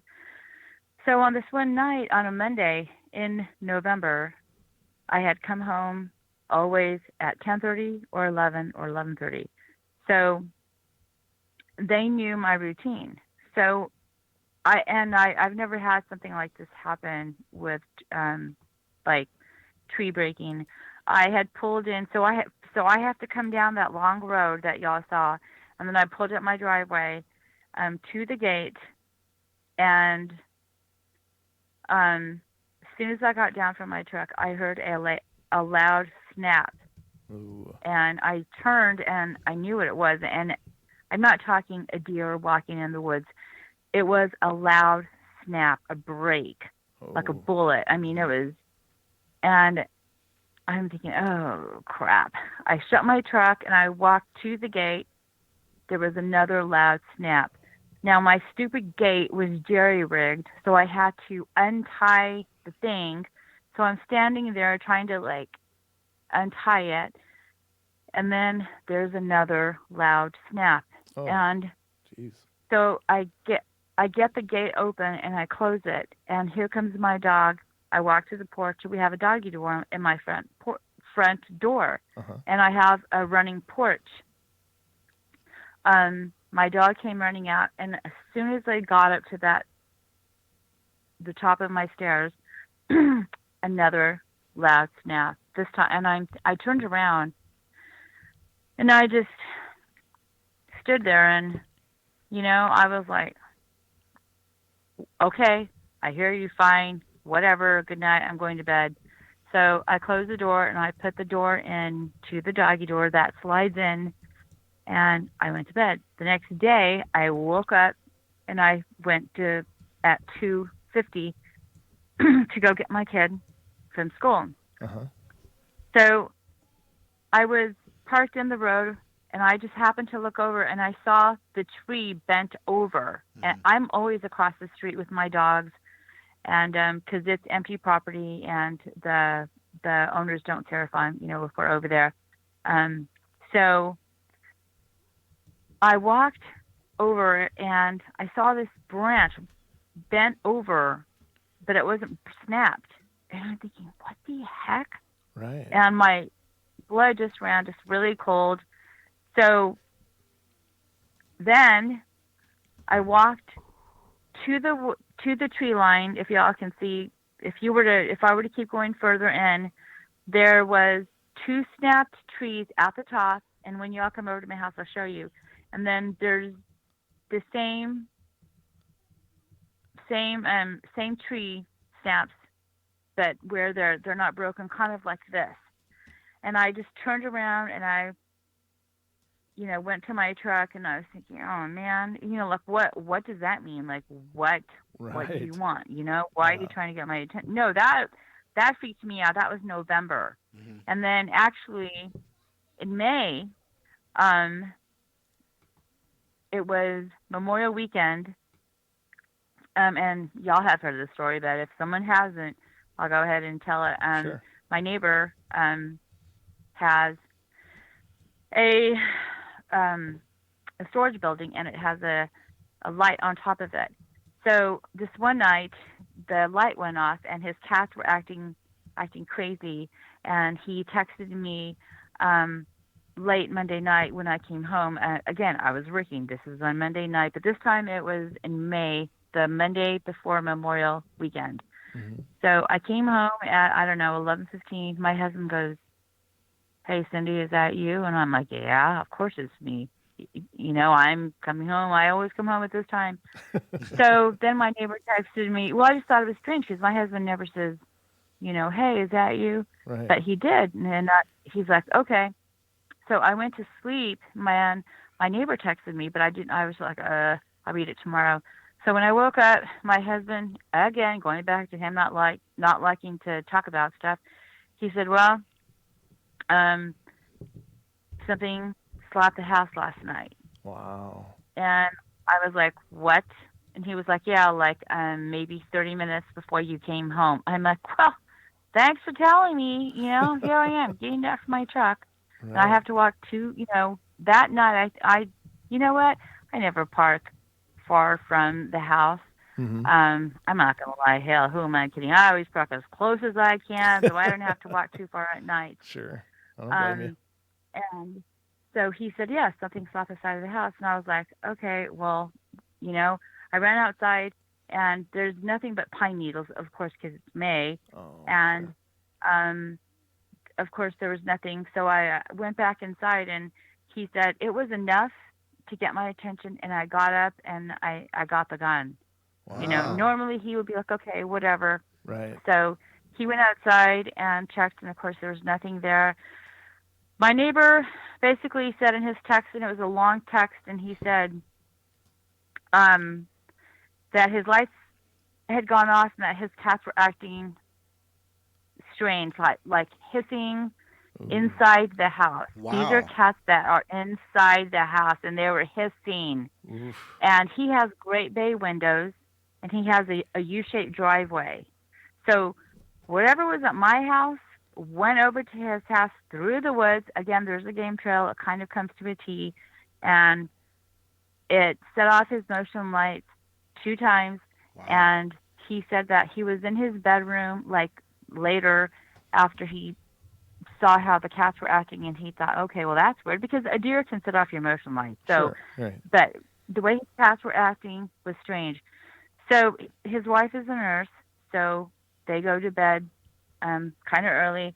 But it was after midnight, and he said the moon was pretty bright. He saw something standing on 2 legs, Oh no. and it was sniffing the air. And Oh. he said that he was scared, and he kept telling himself it was a burglar. Now, my neighbor does not believe in Bigfoot. I hardly talk with him. Mm-hmm. So when he's telling me this in a text, and I'm thinking, oh my gosh. So I'm telling my husband this text, and he's like, well, just go over there and see what's going on, and just be careful. And I was like, yeah. So I went to go talk to my neighbor, and he really couldn't give me how tall was it? Well, I have no idea, but it was standing by that tree. So I walked over to the tree, and it was pretty tall. And I said, well, do you think it was a burglar? He said, no, that wasn't it. It wasn't a human. And he kind of Oh. described. Wow. Go ahead. No, we're just both going, whoa. Excuse me. He said that the way it was standing, it couldn't have been a human. He said, so it was a bear. And then he looked at me. He said, and it was not Bigfoot. I said, I didn't say it was. Wow. Yeah. And I'm not even going to go down that road. So Sure. he said, yeah. So Thursday, Friday, we left to go to Priest Lake. Again, I'm talking about Priest Lake. We went to Nordman, a little past Nordman. We had our RV with our a toy hauler, and we took our dirt bikes and our 4-wheeler. And we did park in a place like where people park their RVs, but there was a lot of space. So we were kind of parked in the area where, it was fine, but still my husband's like, I don't like parking here. But it was Memorial Weekend. I mean, it's not like you can just pull over somewhere with something our size of an RV and, just like pull over because it's the holiday weekend. Right. So when we were coming back, my phone wasn't working. So when we were coming back, my phone was beeping, where I had text. And then my neighbor said whatever it was came back. I don't know if it was Saturday. It was Saturday or Sunday morning. And it, something was walking, a dark figure far off in his woods. Wow. His wife had just left for work, and he took a picture of it. And I don't know if I've showed you all the picture, but it's not a good picture because I'm sure if I were to show that picture, I didn't take it, my neighbor did. Sure. Yeah. That you can see something, it's not clear, so I don't show a lot of people. But I have had that picture analyzed, and I've actually gotten a lot of flack over this. Like, Oh, sure. well, yeah, because people see a blob, picture, and they go, oh, okay, first off, I didn't take this picture, Right. and this is the story. This is what happened, and so you know what? I'm not going to show this picture, but you can see something there. And I had a guy who actually, the strangest thing happened. He's a hunter. He looked at the picture. He said, "This is either a bear or a Sasquatch." So, yeah, exactly. And he actually did some kind of analyzing on it, and then he said, "Yeah, I'm pretty sure that's a Sasquatch or something." So, yeah, he had to really he did some kind of layering. He described it to me. Yeah, this guy is a hunter. He even has a show. He lives up in Kellogg. Okay. Yeah, but here's what's weird. He died a couple of days later after giving me that message. I'm saying he had a freak accident. He went off the cliff in his truck. What? Oh. And he died from his injuries. I have no idea I didn't really know him. I don't know, maybe Sure. I'm just being paranoid. I just thought, I was thinking, oh my God, because he died, and then I just got rid of that picture. I do have a copy of it, but it's not a good picture. There's something there, but you just have to like really look. Sure. So those are the two things that happened, and I was so scared. My husband, he was like, if you don't get it, because I was like, okay, that's it. We're selling our house. We're selling our house. He's like, if we sell our house, that's going to be it. You're not going to be going out there, researching or, if you're going to be that terrified or, and I'm like, it's my fault. It's why, why are these things coming to the house? And he's like, I don't know. I'm not the researcher. And I was like, well, aren't you worried? He's like, no, but you need to learn how to shoot this gun too. This gun. I was like, yeah, whatever. Yeah. So it took me a while, and things just things just kind of calmed down. And then that crap happened in November with that tree. Right. So 2017 was really crazy. But that's just me. I haven't even told you guys because I saw Deborah on, and I wanted to thank her because she has helped me so much. Nice. I have a teenager. I mean, Sure. raising teenagers is not easy. So my son, and I've talked to you about him. Oh, sure. Yep. My son has a dirt bike and a four-wheeler, and he goes up Hoodoo Mountain. And I've been up Hoodoo on horseback, so I've been all over that mountain. Sure. I've been followed, and I have witnesses that were with me on horseback. We had pebbles thrown at us. Another time we were horseback riding, but I want to talk about my son for a little bit here because that's a whole other show, or maybe half of a show. Sure. He is very he's very inquisitive. He's very adventurous. A lot of stuff doesn't scare him. I don't know why that is. He took care less about Bigfoot. And I have a picture. I don't suppose y'all have that footprint still, do you? Yeah, that the was one- found by Blanchard Lake. Yeah, the one that he took the picture of, and it's his booted foot next to that.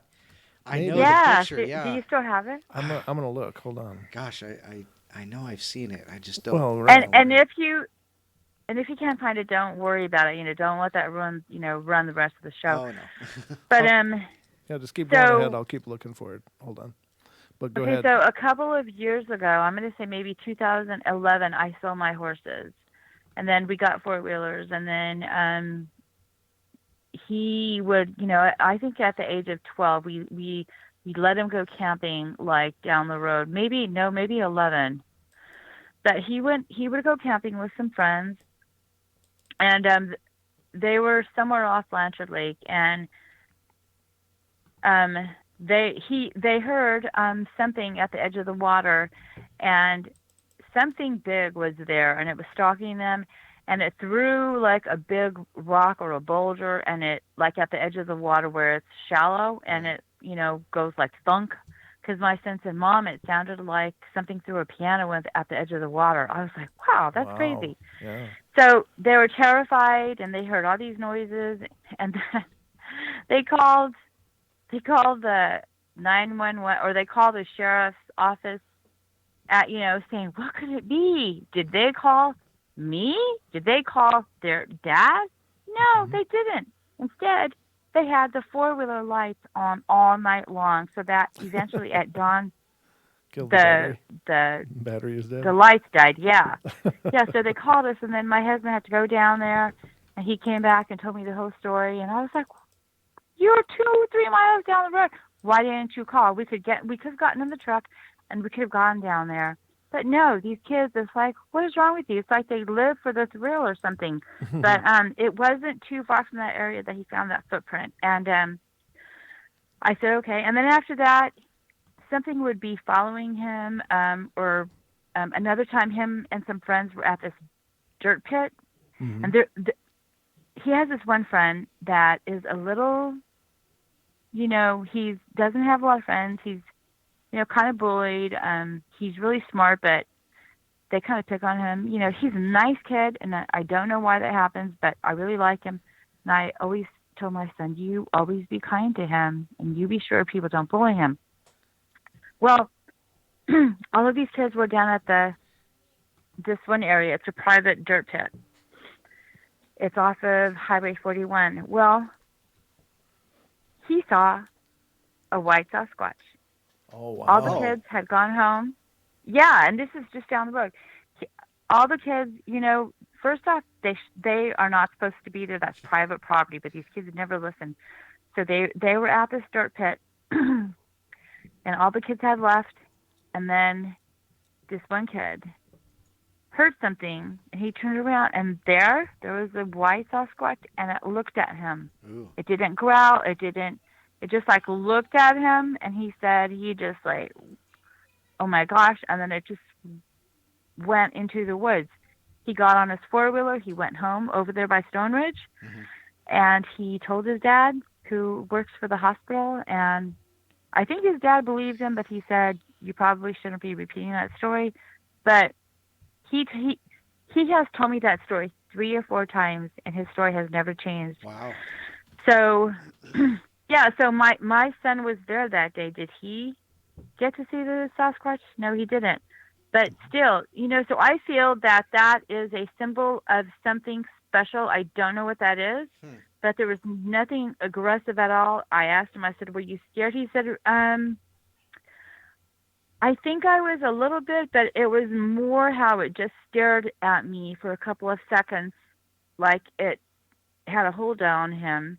And when it turned around, he felt like he was released from whatever, and he hopped on his four-wheeler and went home. Huh. So after that, so I said, "Wow, well, you were given a gift, maybe. I mean, I don't know, if that was just if clearly all the other kids didn't, the kids left, and you got to see that. So he never went back there because for obvious reasons, and also that's private property. So we tell the kids, you know what, don't go there.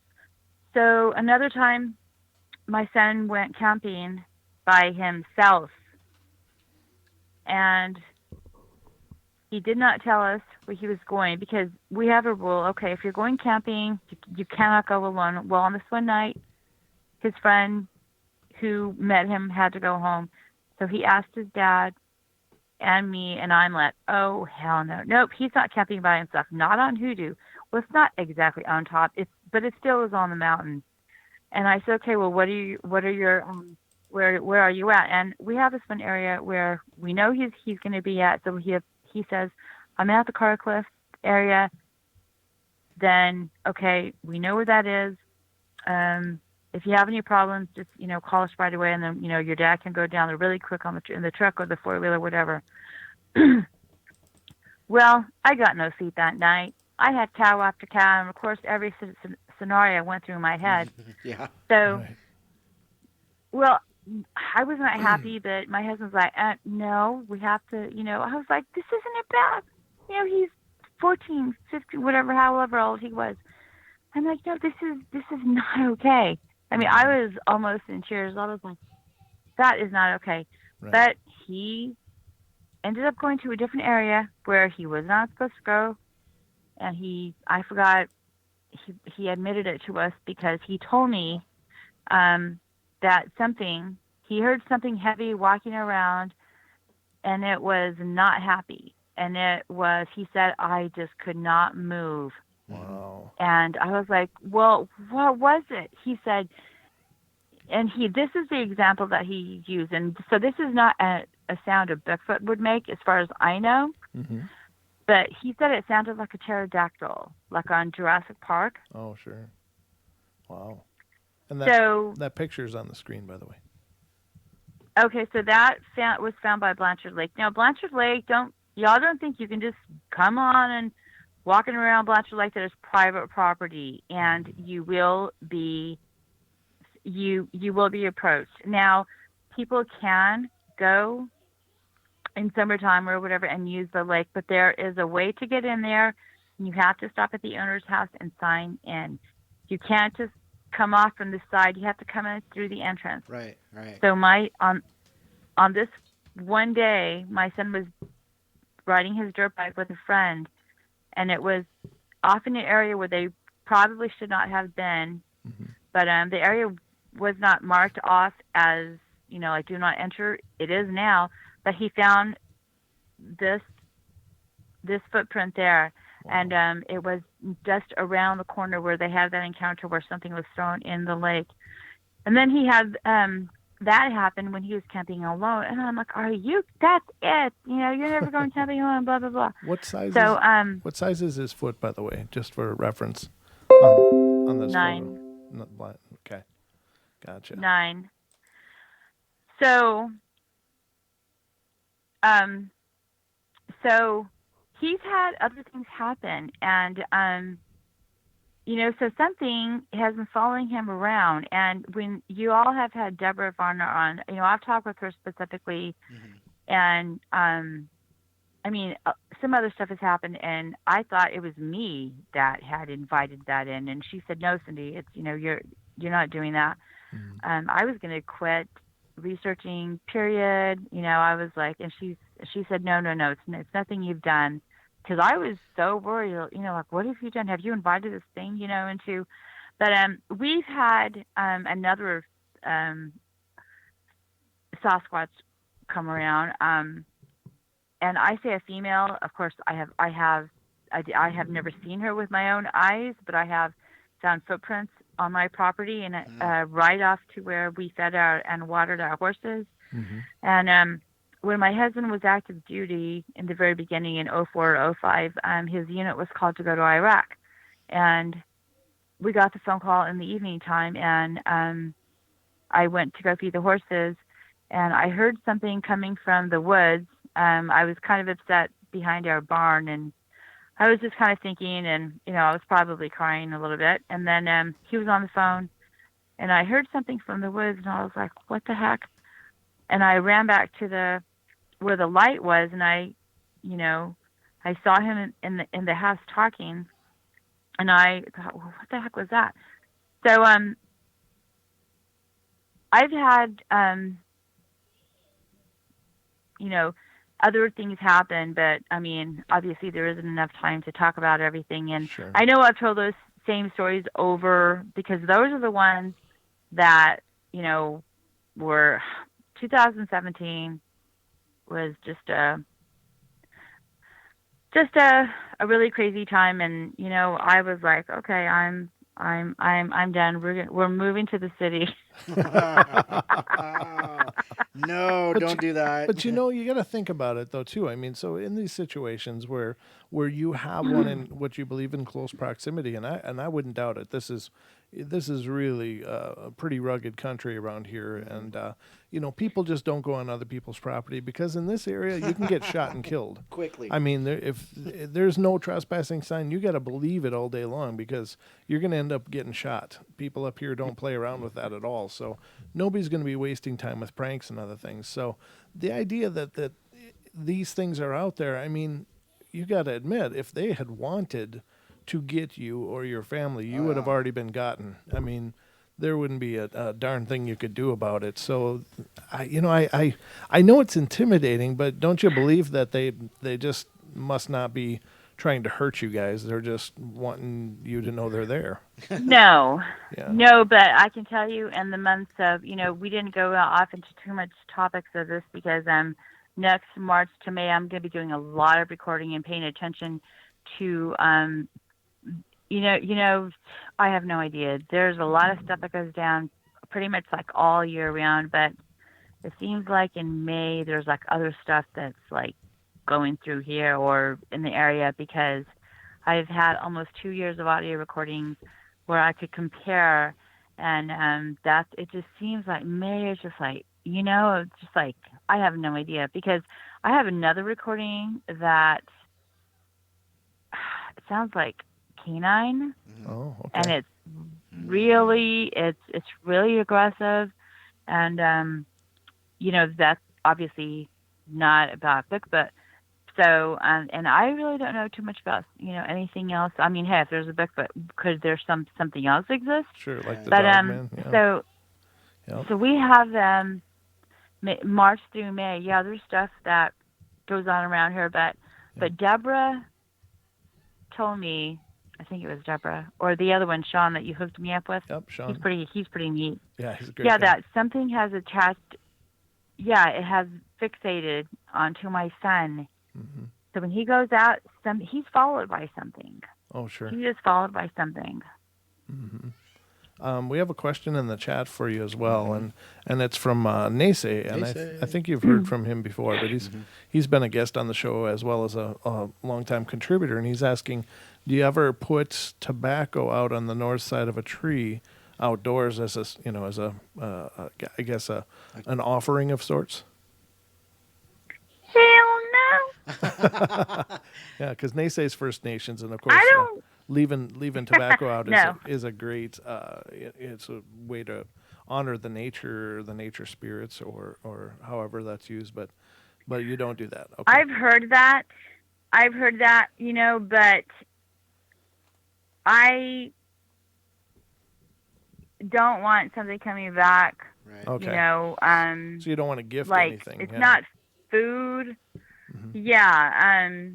And I'm actually quite comfortable at the level I'm at. I don't like. Someone else said, and this might sound crazy. They said, "Well, why don't you take like some Crayolas and some paper and draw like hi or a happy smiley face and walk across the street and leave it by the Sasquatch tree." Right. And I was like, "No, why?" Right. First off, I don't. I mean, it's like this is as good as it gets. I don't want. I'm not ready to go to that next level. If there is a next level, I mean, Mm-hmm. I appreciate that. no, I'm not.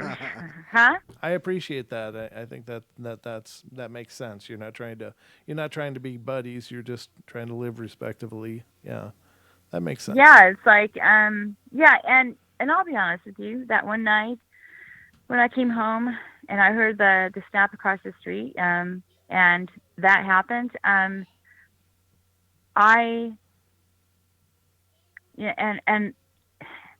it's kind of funny, but hey, this is the advice I took from Bear, and that's what I did. I said, "That's your house," and I pointed to the mountains, and I said, "This is my house, so stay over there," and I pointed to the mountains. And I went in, closed the doggy door, went to sleep, discovered that bent over tree and into the wood line, the snapped off trees the next day. And I've walked across the street a couple of times just to look at it closely. Mm-hmm. So maybe I'll have you guys over here, and we can, I know I keep saying that, but, and I have other structures on my property that are old, Mm-hmm. but when this house was being built when my husband bought it, and I was still back in Dallas, and he was sitting out on the front porch, and we used to talk on the phone, and this was our dream to like live in the mountains, and even though we left family, but the military did send us up here. But I find it ironic that I end up moving to an area where that's infested. here I am in the big thicket, and I used to dream of because we had gone to Montana. I've always loved like Montana as a child and horses, which is like really weird because I'm from South Texas, right? I grew up on the Gulf of Mexico, the beach, but my husband used to call me from the porch, and we had these dreams.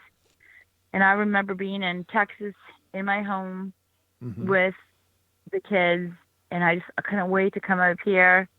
And then I had these things banging on my house, and I'm ready to sell. Well, that makes perfect sense. But we've made the journey tonight, and we're about all done for the evening. But thank you so much, Cindy, for being here and being a part of the show as always. It's a real pleasure to have you on, and I look forward to whenever you want to come on again. Oh, yeah. So I will call me tomorrow because I might have some open dates, even though it's wintertime. Okay. We can still do stuff around here. I can show you stuff if y'all want to come out. Excellent. We would love the opportunity. So, yeah, I'll be in touch. We'll talk tomorrow.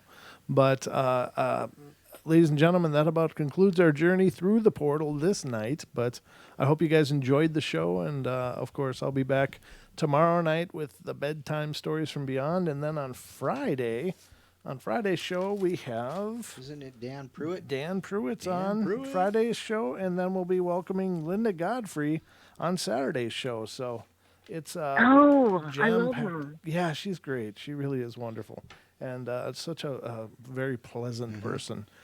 So she'll be on the show on Saturday. So thank you all. Be good, be kind, be nice. Take care of each other, and we'll be back for more Paranormal Portal tomorrow night. Don, you want to say anything? Love you guys. Thanks, Cindy, for being with us tonight. We appreciate that, and it's always nice to talk to you. We have to get together sometime soon to talk about a few things, you, me, and Brent, but we'll figure that all out later. So thanks again. Yes. All right, guys. All right. Good night. No, thanks. And Cindy, can you let night. everybody how to? Is there a way to keep in touch with you if people want to reach out and contact you? Yeah, I'm actually on. I got a MeWe today, Oh, good. I saw that, yeah. but I'm on Facebook for Cindy and Boykin Goodbrake. So just type in Cindy and Goodbrake and Good Brake, and hopefully you'll find me. And I don't share a lot of stuff on there. And I've actually been thinking about. I don't know.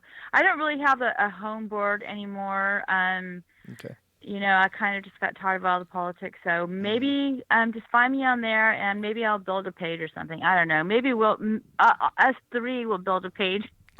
There you go. There you go. That's not a bad idea. Hey, that's a great idea, don't you think? I need more work, that's for sure.